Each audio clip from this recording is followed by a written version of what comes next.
What it do, YouTube? It's your boy Talk3X, and today we have a new video. I think, oh yeah, Clerk gives Robert the judo chop. That's like one of these, and I don't even like my throat being touched. That's like the word. I ain't gonna lie, you touch my throat, the boy go crazy, bro. Like, I don't even like my girl touching my throat, and I mean like sexual ways, but it don't even matter because I just don't. Like, I can touch my own throat, I can choke myself out, and like I do that because I can do. I trust myself. I know I ain't gonna fucking kill myself. So shit, I don't know what the other person thought is. I don't know what their attention is touching my throat. Why you touching my throat? There's no reason you should be touching my throat. But we are going to get into this. Let's get it. Against a robber, your safety is your top priority. Want to take your knowledge beyond the narrated? You see that little white line? That's just maybe because I loaded. I did watch probably like 5 seconds of it, but I thought of you guys. See, I'm thinking about my future on this bitch. I'm thinking about my future on this platform. Because I'm trying to get this motherfucker up and running. Back to the video. Videos, join us on Active Self-Protection Extra and subscribe for multiple videos every week to help you get better in your defensive skills. Hi everyone, this is John with today's Active Self-Protection lesson. I'm not 100% certain where this one comes from, so if you have more information, put it in a comment. I'll add it to the description. But we're going to see an armed robbery here. What? Why they robbing this little small ass, compact ass place? It really looked like everything is behind the counter, and you have to, if you want to bust, you got to go straight to him. I don't like stores like that. Cause dude probably thought it was an easy lick. He about to go through that door, and it's gonna be something different. It's gonna be something different you don't want. The clerk keeps his wits about him and is able to get out of the danger zone and thwart the robbery at the same time.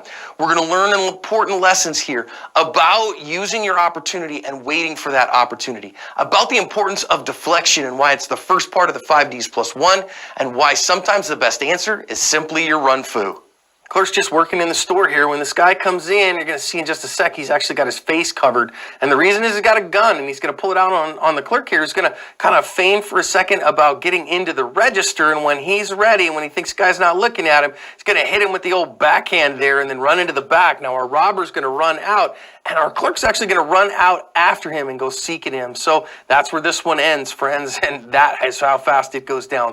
What the fuck? You saw, like, dude... He shot off a shot. Let me go back and see. Let me see if he shot off a shot. I know yep. You can tell, like, literally, I only have to press it. You see the smoke from the shot. The dude missed, obviously. He didn't want to shoot him, but he did shot at him. He's got a gun, and he's going to pull it out on the clerk here. He's going to kind of feign for a second about getting into the register, and when he's ready, and when he thinks the guy's not looking at him, he's going to hit him with the old backhand there and then run into the back. Now, our robber's going to run out, and our clerk's actually going to run out. All right, you get it. You did one Jackie Chan move on him. All right, so why run after him? Like, it don't make sense. It just don't. Like, boy, you ain't a ninja. I ain't see you go back and pull out a sword on the other side. Like, I don't get it. That was a nice little move. He definitely was spooked by it, 100%. That dude did a scary shot. Or he not even a scary shot. Dude didn't have to shoot. He could have just took that hit in the throat and just ran off. But he just shot a dude just because, hey, this nigga just really just hit me. After him and go seeking him. So that's where this one ends, friends, and that is how fast it goes down. Let's go back and think about some lessons out of this one. First of all, it's not a particularly terrible time for this guy to come in, but we notice there is a marker here because he has his face covered. Now, okay. That's the door right there. Okay, I saw the door. Obviously, I saw it, but I didn't peep about the store. That's a walk-in store. The cash register is right here. You saw that little scoop he had to do to get through there? That mean you ain't doing that much moving around. Like, I want to see the back. Where did he run? Because, like, watch it. don't know how cold it is where he's at, but when somebody comes in, has their face covered, has their hand in their pocket like that, that's definitely a warning sign that something could be up. So you want to pay better attention about what's going on with their hands. Now, he very quickly pulls a gun, and you notice our clerk backs away from him. That's really common. That startle flinch response that goes, whoa, what's going on in my world? Before I can respond is super common, but you got to learn how to harness that and then use it and get to a place where you're doing better. Now, this compliance is really good, but what I want you to pay attention to here is watch the eyes of the perp and watch when our good guy decides to go. He's looking at him, and when he decides he's not looking at him anymore, our perp's going to decide to have at him there. And I'm not sure if he was trying to hit him with a brachial stun there, but unless you hit that brachial stun exactly right, it's not going to disable him completely. But it did, at the very least, knock the guy off. Now, would I have preferred he grabbed for the gun and taken it away from him and had those skills? Yes.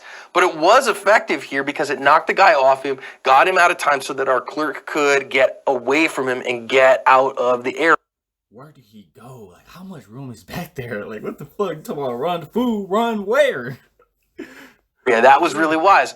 Now, I don't know what's going on back where he's at, but maybe there's a door to close or something like that where he could have gotten out of the danger zone.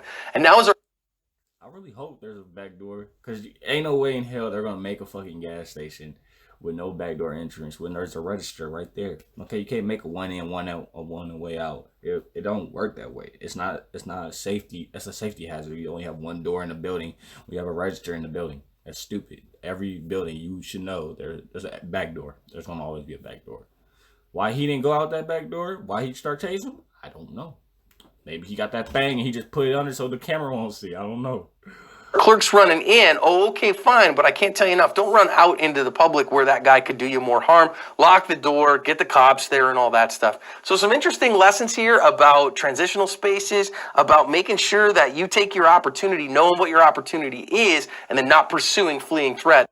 I'm tripping about this place though. Like, dude don't do his job. He do, but he half-assing. I ain't seen nobody walk through them doors besides him. Them 4 minutes, nobody thought about walking in them doors. Because you can tell by the fucking, what is that, the 4th refrigerator? That bitch is, the lights barely on. It's not fully stocked. Same where the fucking beer at on the third refrigerator. Second shelf. It's not, like, come on, man. Get on your job, bro. Nobody even doing nothing.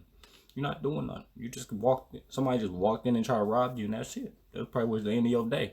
I can tell because it's dark. And you was probably at closing time. To cover your rasp. That's the end of that video. That was pretty short. I ain't gonna lie. Like, how short was that? 7 minutes? God damn. You know what? We just gonna do another video. We did these before. We did it yesterday. We'll do it again. Alright, we got it back. Alright, we back at it. Now, we had Gushy Defender smokes 3 home invaders. So that means he wanted smoke. He wanted it. He was prepared for it. Let's get to it. Once to defend yourself, you have to act definitively to end the threat. Hi everyone, this is John with today's active self-protection lesson out of Buenos Aires in Argentina. Here we're going to see an off-duty officer who was trying to get his car in the garage when 3 men become home invaders. Did he say cop? Active self-protection lesson out of Buenos Aires in Argentina. Here we're going to see an off-duty officer who was trying to get his... Off-duty officer and 3 invaders thought it would be okay. I ain't gonna lie. One cop has a chance to kill 3 people in a gunfight faster than one guy, a civilian, going against 3 people. Because, you know why? The cop is more trained. They are ready for this obstacle that happens. If anything does happen, someone, in my case, who never been in the shooting and don't plan on being in the shooting unless he has to, I ain't gonna be prepared for that. So let's watch it. Car in the garage when 3 men become home invaders. It's going to go really badly for the home invaders. Let's watch and we'll come back and learn some lessons. When we begin, our defender is actually outside of his car. It appears that he's gone in, unlocked the garage door, and I think gotten his dogs out of the inside of the house. The news story wasn't clear on that. But as he walks back to the car here, we're going to see him. Everything's just normal. And again, a lot of these places, man, they have gates on the outside like this. He probably opened the garage door. I feel bad for the dogs, though. Because look how small the motherfuckers are. Them motherfuckers, as soon as they heard shots off, they was gone. You're not getting a little Skippy and Doodle back, all right? It ain't happened. This is the inside gate. So as he's coming in now, he's going to come in real slow into his garage. And I'm not sure, my guess would be he's just trying to make sure his dogs get out of the way. He's got a couple of chihuahuas there and he's trying to make sure they get out of the way. But now look to the back behind the cars. And what you're going to see here behind the car is as he gets the car in park, we're going to see some armed robbers, some home invaders show up. And you see that first one and the Damn, that happened so quick. How was he prepared? How was he ready? I don't know. I just paused it on the best part. Hold on. Let me move my camera real quick. Yeah, you see the guy. You see the other guy? 1, 2, 3. Yeah. We're gonna put the camera down there. Yeah. one who's real aggressive comes right in, points a gun right at him. And now our victim, again, an off-duty cop, and he's going to have to say, hey, man, I don't want any problems, and get his hands up here while they are trying to get the garage door closed. And just as they get the garage door closed, he is going to actually grab that guy's gun, notice it went off, and get his own gun out and absolutely go to work. And he gets the first one and the second one. If you go read the news story, 2 of these guys took the room temperature challenge. The third one was injured. And now this is all over. But notice they're stuck inside here still, so he's got to take appropriate follow-up action, make sure that he's safe, that his passenger, I'm going to guess his wife, is safe as well. And thankfully, neither of them were hurt. In this video, I have a question. They wasn't ready for it. That dude, it happened so quick. One dude, the dude who literally holding the hostage, looked away. That's how you messed up. Other guy. Did y'all not have guns? Y'all tell me I had one dude, y'all went in there with one gun, think I was about to do a lick with one gun? Like, hey, it happened so fast, I guess they did have a gun. You don't know. It happened so fast. You just don't. For you. Do you think if he could have gotten the car in the garage quickly that he could have avoided all this, or would they have attacked him anyways? Hit the poll and let me know what you think. I want to focus now on the lessons that we can learn from this. In particular, the danger of transitional spaces, of keeping your firearm on your person, and of waiting your turn, and when it is your turn, going to work. My first thought here, as ungentlemanly as it might be, is that if you are in a kind of situation where you're in these kind of areas in transitional spaces where you got to open up multiple doors, it might have been wiser to ask his wife to do that. Whoever his passenger was, again, I'm going to guess his wife, to get out and do that. And that's me. Think about that, yeah. You got 2 people in the car, you got to do all that shit just to get your car in the door. It's no reason you should be doing that by yourself. But at the same time, if his wife was out, that would have been a different story, because he'll have to worry about the wife that's literally not inside of a safe car that she can just fucking, well, she won't even be safe because they closed the door, but at the same time, it's like she was better in the car than out. So what she did, that was the best thing she could have done. Dude on the cop, he did exactly what he should have done. He did exactly what he could have done in that circumstance, because that's all he could have done. Not as chivalrous, but it might have been safer, and especially in areas where we have transitional spaces like this, where you go from outside to inside, where you might have somebody lying in wait for you and you want to get in quickly, might have been a better idea to keep the driver in the driver's seat with the car engaged in drive and let the passenger open the doors and whatever so that you can get in more quickly. Next, I want to think about these pets. So he let his pets out, and that clearly, in my opinion, was what caused him to go so slowly. When you want to get in here, whether you live in the States or you live in Argentina, you live in wherever, you want to get in the garage and get the garage door closed about as quick as you can, because once the garage door is closed, you're safe. You don't have to worry about anything. You're inside. But until then, you are in a transitional space, and you're in a place where your attention is away from what could be wrong. And so get in there quickly and get the door closed. That's if you live in that type of neighborhood. If you don't have to live, you don't live in that neighborhood, you don't have to move that way. But if you live that way, you move that way. Him being a cop, you don't know. There's probably some 3 dudes who just don't like him. Because ain't no way in hell you about to just, if you gonna do a lick on someone, you know the whole thing, bro. They knew this nigga was a cop. They just wasn't prepared. Simple as that. Then you can take all the time in the world to do whatever you want. Now, if he was aware, I want to pay attention about awareness here, because we can see right now one of these home invaders who is outside. Now, I want to have a question of whether he could have seen those guys when he was walking out. If he had seen them, maybe they were lurking a little way off and actually just told his wife, hey, you get in the driver's seat, put the car in, and I'm going to stand here and guard us. Or if he had seen them coming right here, if he could have said, you know what, this is bad news. I'm going to go ahead and draw my firearm in the car and be very careful with my muzzle direction, but be ready when this comes. If he'd have been aware of that, that would have been okay. But notice how fast this other guy comes around. Once he's there, boy, within 3 seconds time, he is on them, door open, with a gun in his face. Now, once you're on the drop like this, you can't draw from the drop. If the guy has the drop on you, there's nothing you're going to do in that moment. If his gun was ready, if he had that firearm in his lap, whatever, he could have just looked over his shoulder and popped that guy. No big deal whatsoever. The other guys probably would have scampered off. But if you don't have that ready, a guy has a gun in your face, there's literally nothing you're going to do in that moment in order. All right, just peeped it. You definitely tell just the way how his arm is and his in his pocket. He has a gun. Other dude has a gun. They did not pull that bitch. They got fucked. To outdraw that, so you just got to wait your turn. Now we see it's exactly what he did. Okay, man, I got no problems, whatever. Now when you do wait your turn, make sure you take your turn. Notice here that all the bad guys aren't looking at him. They're all looking at the doors. They've all turned around. That would have been a fantastic opportunity. Now thankfully our defender here is going to have a second opportunity, but you don't know when your second opportunity is going to come, and therefore when you see it, you always got to pay attention. I am ready for my opportunity at any given moment so that I can take it when it is my turn.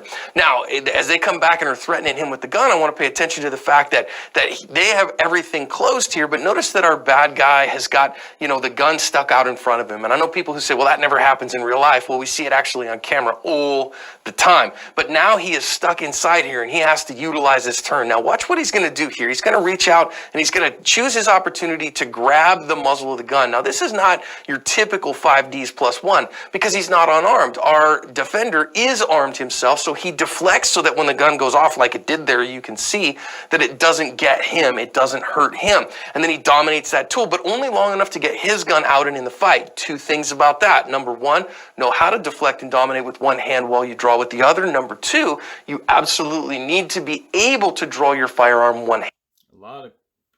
Mostly all the cops know how to do that. Other people, they just keep it in the middle. So, because, it's right there in the middle. Or if you in your car, but mostly nobody gonna ever have a actual holster. Like me, I'm buying a holster. Fuck that shit. I ain't putting that shit by my fucking manhood. I ain't putting that shit in my car with motherfuckers can just break windows. I literally watched a 5-minute video of some random nigga just going and breaking people's house for a YouTube video. I was weak, bruh. Fuck that. Fuck that. I ain't putting anything in the car that's viable. Handed. If your firearm draw requires two hands, I don't think that it works for defensive handgun carry. I think most times we can use two hands, but you might not be able to, so you better be able to draw with a single hand. And our good guy did that here. We're going to see as he gets going again, he's able to get the gun out with only one hand, keep his other hand on that gun that I think he probably took away. The bad guy probably let it go, and so now he's having to go to work with one hand. Now that said, from the angle that we see here, it kind of looks like he's kind of got I ain't gonna lie. There's 3 niggas, all them bitches. They homeboys. You just let your homeboy get shot. One of them niggas could have rushed him. I ain't gonna lie. Yeah, he letting shots off, but don't go out, bro. Just your life is more important. the gun over his eye line. So make sure you know how to use that firearm, strong hand only, to use your sights effectively to get shots on target. Now, that first guy is done. He smoked him. But what about these other 2 guys? Now, you see the guy who's trying to get out, but then he can't. And I bet some folks are going to wonder about, was that, justifiable, that last shot? Well, you notice. Have you noticed that they are not allowed in that home? They are home invaders. Somebody walks in your home, you can do whatever the fuck you want. That is called trespassing. Trespassing is under a fucking self-defense. Let them bitches fly. He was trying to get away and then turned back in to our defender. And you know what? In that moment, having just had a gun to your face, these guys are all acting in concert. Can you say, listen, I'm still in fear for my life. That guy wouldn't get away, and then he turned back towards me, and I was still in fear for my life. I think that's probably reasonable given the totality of the circumstances. So the big things that we see here, make sure your firearm's on you. Make sure it's loaded and ready to go, because you would not have the ability to chamber around, that you can draw it with one hand, that you know how to use your space effectively, that you wait your turn and take your turn, and you cover your asp. Oh god, that's the end of that video. Toxic react out. I'm gone. Like they ass up.